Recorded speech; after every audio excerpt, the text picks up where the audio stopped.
একই বিল্লাল, একই মুকাররম, একই মনির, একই মনু, একই সাজ, অর্থাৎ একজনই কয়েকটা নাম বলে যেখানে অ্যারেস্ট করে, এটা হলো চোরের কৌশল।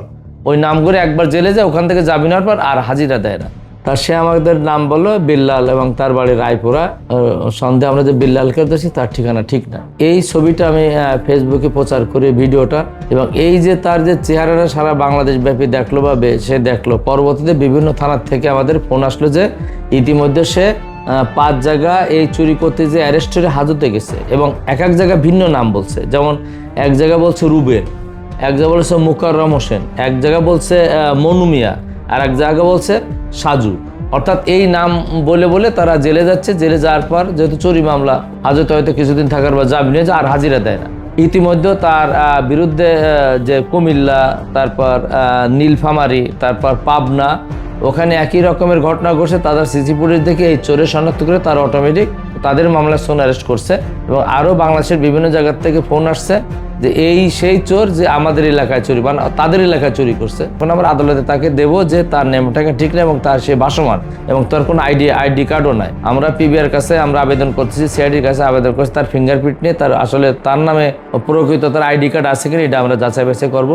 যারা বিজ্ঞ আদালতে যারা কাজ করছে, বিশেষ করে তাদেরকে জামিন করেছে, তারা একটু যে সময় আসামিদের জামিন করবেন অন্তত তার আইডি কার্ডটা নেবেন।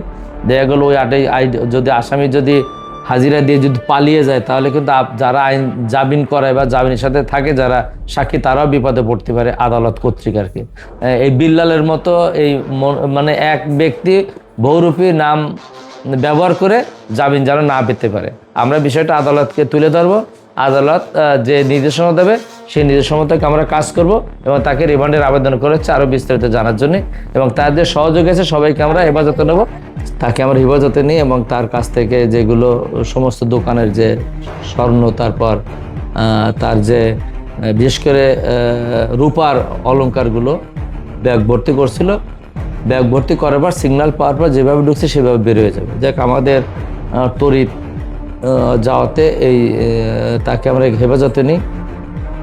হেফাজতে নেওয়ার পর আমরা সিসি ক্যামেরাগুলো পুঙ্খানুপুঙ্খভাবে আমরা পর্যালোচনা করি, এবং তার সাথে 6-7 জন লোক ছিল, সেগুলো আমরা সিসি ক্যামেরার বাইরে সিসি ক্যামেরা এবং ভিসি সব কিছু পর্যালোচনা করে, যেহেতু আমরা একজনকে হাতে নির্ধারিত করি, আর অন্যরা যেহেতু রাস্তার পাশে ছিল যাত্রী বেশে, তারা আমাদের দিকে চলে যায়।